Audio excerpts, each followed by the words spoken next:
Hello everyone, I'm just doing that awkward thing where I just wait to see if people are actually joining. Always takes a few seconds, doesn't it? So the start of these videos are always a bit awkward. Hello Gemma, hello Amandi, hello Myla, Melly, hello Forgum Healy, hello Dr. Radha, who I am going to invite. Everyone, my name's Katie Thistleton and I have been writing a column for Psychology's magazine, and this month it is all about loneliness and connection to people, and I'm joined by Dr. Radha. Hello lovely Katie. Oh, it's so nice to see your lovely face. Oh, it's so nice to see your lovely face. I got to hear your voice on the radio on Sunday and I'd missed you so much. Oh, me too actually. In fact, it's quite interesting what you're talking about today in terms of loneliness. It's so true. Feeling of when you don't chat to someone that you normally chat to a lot, and you're like, oh no, I'm feeling like a bit of a gap, a bit of a hole in my life. Exactly, and we're lucky enough that we just always saw each other so regularly that even if we'd not had any time for social plans, I always felt like I had a good dose of you in my life. But now we've finished doing our podcast, and you know, we obviously were on the show together quite a lot, but not every week. I feel this massive Radha-shaped hole in my life. And when I found out you were on Sunday's show and saw the scripts, I was like, oh, I'm so pleased. I love the way you phrase that, like a dose of Radha. It's like I should prescribe myself. It's like... Yeah, you do need to prescribe yourself, Radha, definitely. Oh. So I've been writing this column for Psychology's magazine. If people watching here don't know already, so I'm doing six columns basically over 6 months, and the idea is it's all things that I think were massively defining in my 20s. So I've kind of looked back now that I'm 31. And I'm looking back at what I think were the main issues that sort of, I don't want to say plagued my 20s, I always say that, but that's a very negative word, but sort of, you know, were massive themes in my 20s anyway. So far I've talked about social media and comparing yourself to people, and I've talked about body image and relationship with food and diet. And also something that I thought I should definitely talk about, because I think it is a huge part of all our lives, is loneliness and connection to people, connections to other humans. And I've written in the article, it's not up online yet, but it will be soon, so you can look out for it. I've actually written in the article, Radha, that you were the person who kind of taught me what loneliness actually means. So I've always thought of loneliness as something experienced by people who are obviously on their own. Perhaps they don't have any family or any friends, and obviously we always associate with the elderly.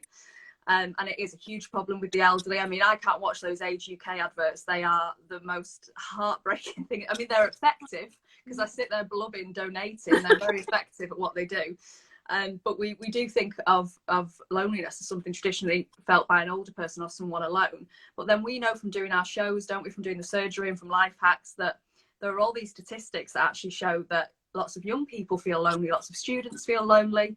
And it was only when I sort of first did this with you on one of the shows, on one of the podcasts, and you talked about how loneliness isn't necessarily being alone, but it's about not having anyone around that you connect to, that I was like, oh, it just fell into place. And all these feelings I felt in my life that I've not really known how to place, I realised were actually loneliness.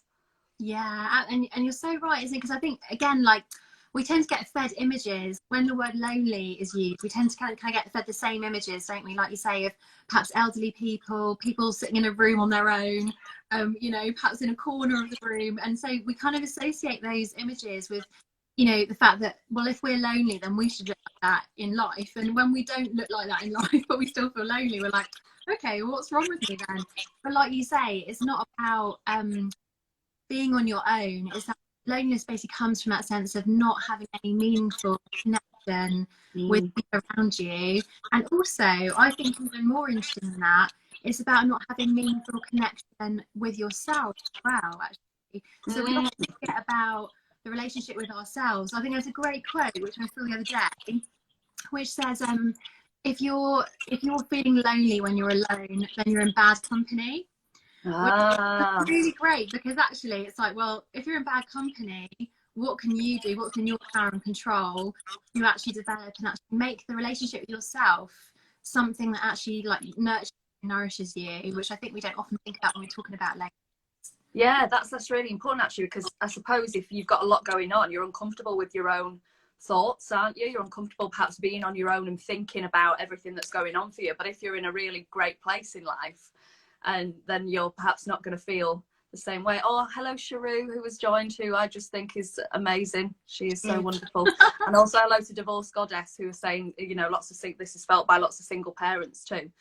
And it was only when you sort of said this, Radha, so many times we've been on the radio together and you've been saying, oh, such and such thing. And I'm obviously supposed to be doing my job, but I'm just sort of in a daydream thinking, oh my God, it's really onto something. Well, sometimes I'm listening to myself and I think, I really should be taking my own advice. Someone's trying to tell me something here. Like, this topic for a reason. There's a lot of us not practicing what we preach. But when you said that, it made me think of times in my life when I've maybe been in friendship groups or relationships, or maybe even times in my life with my family who I do connect with all really well. But there was a time when I was the only teenager, and I think loneliness is often felt by a lot of teenagers. Because if you're sort of the 15-year-old and everyone in your life is either a child or a full adult, I remember holidays that I'd be on and my nieces and nephews were still sort of too young for me to relate to, and my parents and siblings were too old for me to relate to, and you're sort of in the middle like, just like this moody teenager that no one understands. And I thought back to that feeling, and I thought, yeah, I do remember a feeling that was actually loneliness, but you don't think, you can't think, oh, I'm lonely because I'm surrounded by a massive family or a massive friendship group or everyone in my class. But I think back to times when I've been in friendship groups and I felt this uncomfortable feeling as well. And I think there's a lot of when you're young, going out, getting drunk, there's a lot of people intoxicated, not at the moment, but usually in nightclubs and at parties, because they're not necessarily enjoying the company and they're having to perhaps do that, to distract from that. And actually when you get to maybe a point in life that now I feel like I've got in my 30s where only the friends that you do connect with have survived. They're not dead, but have survived in a friendship way. I haven't killed them all. Like you're so much more comfortable, aren't you, in those situations? Yeah, well, I think what you were talking about there is that sense of belonging as well, isn't it? I think that word belonging. So like when we're a teenager, we're kind of changing a lot. We're trying to work out who we are, what our identity is. We're trying to negotiate all these kind of different changes in our life. And so it's really hard sometimes to feel a sense of belonging. Like you've got a tribe, a group of people who really understand you and understand who you are. So I think aside from that thing about meaningful, loneliness being sort of associated with meaningful relationships, it's also about feeling a sense of belonging, like a sense of like returning home to people who can hear you, can actually listen to you, understand you, and actually value you as well. So I think when we, when we're having a conversation with a friend, for example, and obviously before this pandemic, it'd be classic, wouldn't it? You go into a restaurant and there'd be two people there, maybe, or in a bar, and you listen to their conversation and one person was talking, but they were talking at the other friend, and actually they weren't necessarily listening to any responses. And similarly, people sitting there on their phone. So I think loneliness, again, can be that really deep, heart-wrenching feeling, because it can be a really heartbreaking feeling of just not feeling any sense of being heard and listened to and not really feeling valued. So I think it's all of those elements all kind of wrapped up into one, really. Yeah, definitely. And it can be, I think there's friends that I see and afterwards, you're one of these, Radha, I come away and I feel like I've had a therapy session, and you feel fulfilled, and you feel energized. And there's that saying that we always use on the radio of radiators, not drains, which is just the perfect analogy, isn't it? And there are friends who you come away from and you feel radiated, friends or family members, and then there are others where you come away and you feel like, oh, like the energy's been sapped out of you. But it's hard. You can't, we all want to be kind, and it's so important to be kind, and we never want to sort of cut anyone out of our lives. But have you ever been in a situation, Radha, where you've maybe had to separate yourself from a friend or a family member or a partner because that friendship, that relationship wasn't serving you anymore? 100%. And actually, when I was younger, I was really bad at that. I didn't ever do it because I thought, oh no, that's really unkind, that's really nasty. And I wasn't very good at sort of just doing those things to actually separate or create boundaries. But as I've got older, I've got a lot better at it. And I do remember one particular situation where I actually connected with like a friend that I knew at school when I was really, really little. And I just came across her randomly somewhere. And we kind of reconnected, and I started going out for sort of dinners with her every now and again. And then after a while, I remember sitting at one particular dinner with her, and she had a tendency to sort of, talk a lot about her problems. I don't mind people talking about their problems. You'd be in the wrong job if you did. It was more the energy and the way that she did it. So I was kind of, I kind of fell into that mode of trying to suggest things and kind of come up with ideas as to how something might get better. And then suddenly it's like a bolt of lightning from way up high. I suddenly got this realization. I was like, oh my God, she doesn't want to find a solution. So why am I doing this? And I thought, I just feel really, really drained in this situation. And I made up my mind to really, like you say, just step back, step away from that friendship, because it wasn't doing anything for me. In fact, it was actually doing me damage, because I ended up just feeling so utterly drained and miserable that I was like, do you know what? It's not for me. So that was the first friendship that I remember actively stepping back from and actually being okay with that, and allowing myself, being kind to myself, and actually allowing myself to step away from it.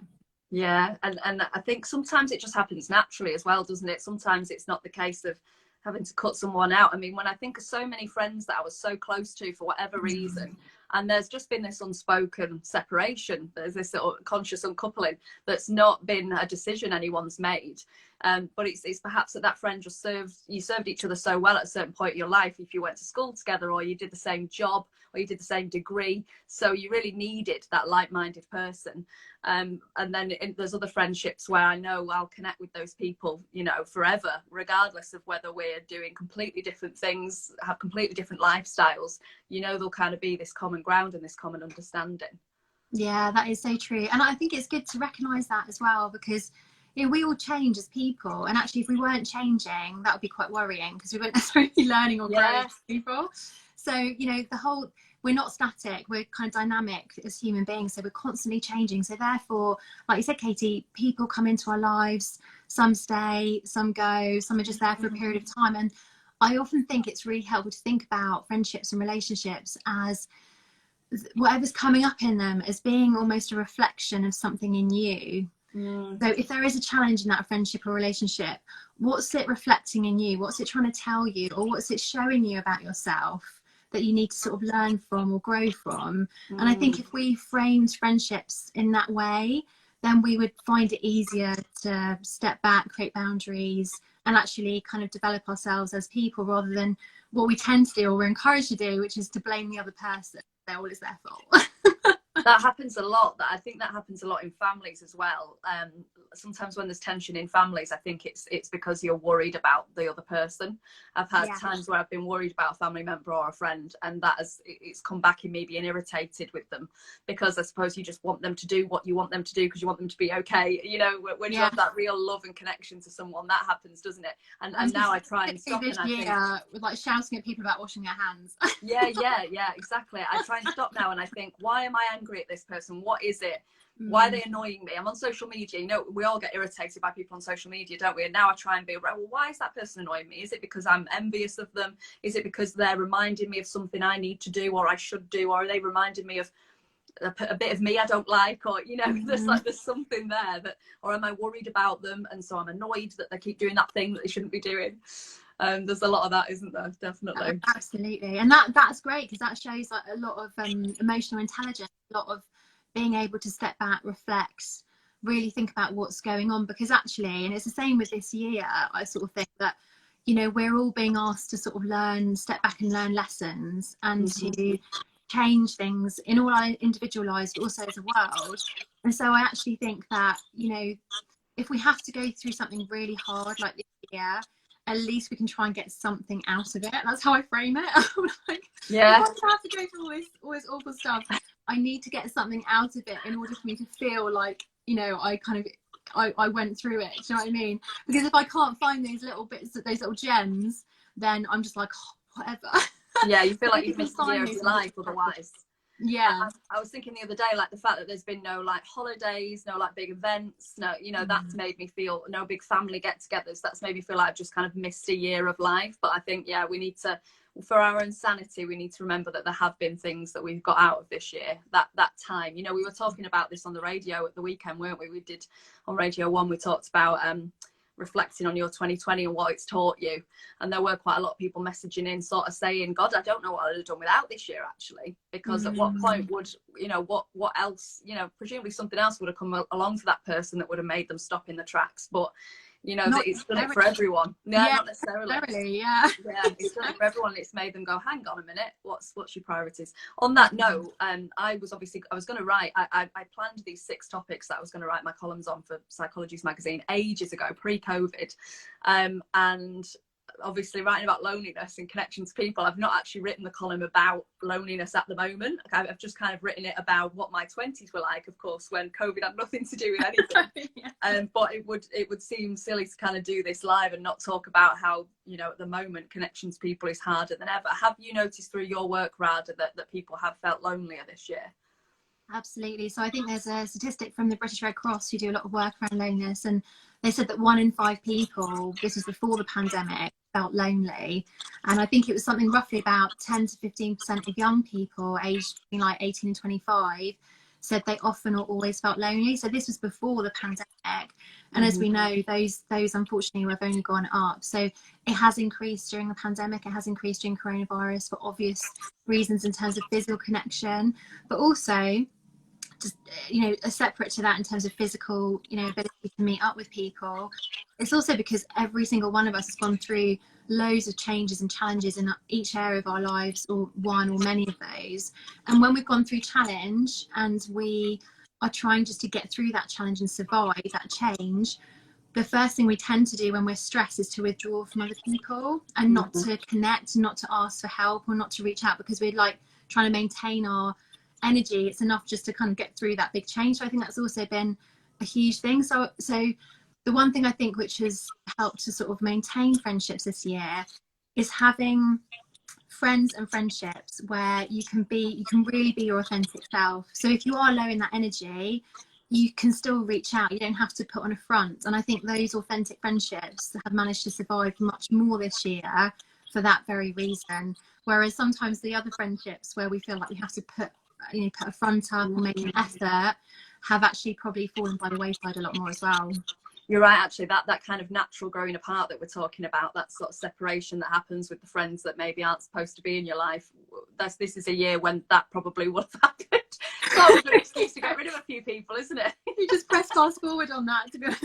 Yeah, I have heard people say it, actually, that they've really thought about who they prioritise in their life, because you know, you can't see anyone, and if you can only, you know, have 5 people around, depending on what tier you're in now, you are going to have to start thinking, you've got to cut your wedding down to 30 people, you're going to have to start thinking about it. So people probably have thought, right, who am I missing, I suppose? Yeah, who have I got a longing for that I really need to see, and who actually have I not really missed? And also, who, you know, what do we get from each friendship, because each friendship gives us different things. So I remember one of my friends saying to me, oh, you know, Radha, you need a cohort of sort of lipstick friends, she called them, or lip gloss friends. And I was like, what do you mean? She's like, you know, just the friends that you don't have deep and meaningful conversations with, you just have kind of just light chat and just fun. And so it got me thinking about, you know, which friends do I contact when I need sort of different things. So if I need a laugh, who do I ring? When I need to really chat properly, who do I ring? So it's really interesting thinking about the people in your life and thinking about what they bring to you, and actually almost a bit like, you know how I'm always going on about like toolkits and the different tools you can use according to like how you feel. It's almost a little bit like that, but with your friends as well. Who is that person friends with if you're the one they go to for the non-meaningful chat, like Gandhi or something? Like, who's their other friend? Who do they go to when they want like the meaningful chat? You're a great person to have meaningful chat with. Well, do you know what they're actually saying? So the you know, that's my kind of persona when I'm doing a lot of broadcasting. But there is also a side to me that does not want to speak about deep and meaningful things, and that's of course, because it's your job.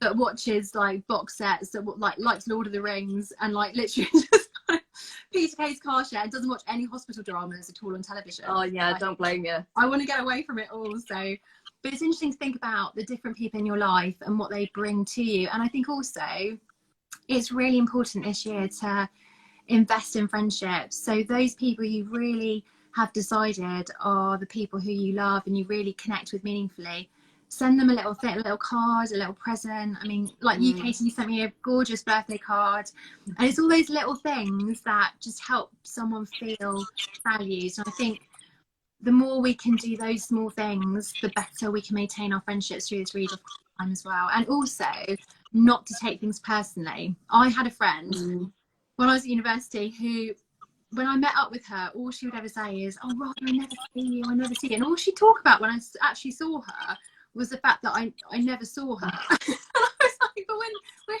now. So again, like, life is busy, especially this year, life has been difficult. So not judging, not taking things personally, I think is also really important, helpful. That's just going to make you feel guilty, isn't it? And you don't need that kind of friendship guilt that you know we do feel. Definitely, you don't want to be feeling guilty in a friendship. And actually, I think, you know, this year there have been certain people in my life who I've sort of thought, oh, I haven't seen them, I haven't heard from them.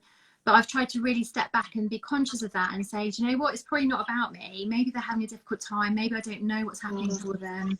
You know, and just saying to myself, everyone's got their own set of challenges. And the main thing about friendship is that whatever happens, you're there for that person when they need you. And I think that's the underlying message of all this. We can't be perfect. We're not all perfect. But just having that in mind, I think, is super important. Oh, that's lovely. And yeah, and that's a grown-up friendship, I think, isn't it? And I think, you know, when I'm writing these articles and I'm thinking about my 20s, when I sort of collected friends, like Ariana Grande in her song when she says collect them like Monopoly, it was like I thought numbers were important. I thought it's strength by numbers. If I've got all these friends and acquaintances and everyone likes me, then, you know, that's the best way to be. And now I've realised it's very much quality over quantity. And that actually sort of trying to spread yourself too thin and spend time with people you don't really connect with is not the way to do it. Definitely not. No. Oh, Radha, it's been so lovely chatting to you. Oh, you too. I love chatting to you. It just feels so natural, and we can just chat for hours. But no, thank you so much for having me on. And can I just say to everyone watching, or who's going to watch in the coming days and weeks, that Katie, your column is absolutely fantastic. I am your friend, but I am non-biased in that statement. It's really, and what I really love about it is not just the topics you cover, but it's also the authenticity that you write with. Because I feel like when you're reading it, you can really see, all of us can see a part of ourselves while writing a story. So I absolutely say well done. Oh, you're so sweet. Thank you. Well, yeah, this one should be up in a couple of days. But the last one I wrote was about sort of my relationship with food and body image and stuff. And that's you know, probably the topic out of all the ones I'm writing about that's the most the one that plagues my life the most, so the one that I, you know, really wanted to write about, and the one I got a lot out of writing, actually. And I got a lot of people get in touch with me to say that, you know, they kind of felt exactly the same. So that one was really therapeutic to write. And then, yeah, the other one was about comparison and social media. So yeah, get over to Psychology's website, guys, if you want to read them. I'm just going to read this quick comment from Middle Cab, who says, this year I managed to get my anxiety under control as I could take the time to myself to start recovering. So that's what we were saying earlier about how, you know, this year we've got to take something away from it, and that can be what we take, the self-reflection. Yeah, just honestly, just take anything. I'm not leaving anything you can. Like taking something, all right? I refuse. Take what you need and be on your way. I will find something good about this year. I'm stubborn. I'm not leaving 2020, and I'm not going into 2021 until I find something. Yeah, definitely, we need it. Oh, well, you've done so much amazing work, Radha, so you can take into the next year that you helped a lot of people this week, because you have been this year. I keep saying this week when I mean this year. It's all right, it feels like a week. I said that on the radio today. I said this week, and I was like, I mean this year. Yeah, you've been wonderful. You've been on it. So thank you so much, and thank you everybody for watching and for your comments and things. And yeah, head over to Psychology's website to read the articles. Thank you, Radha. Take care. Thank you. You too. Lots of love. Take Bye, care. everyone. Thank you. Bye. Bye.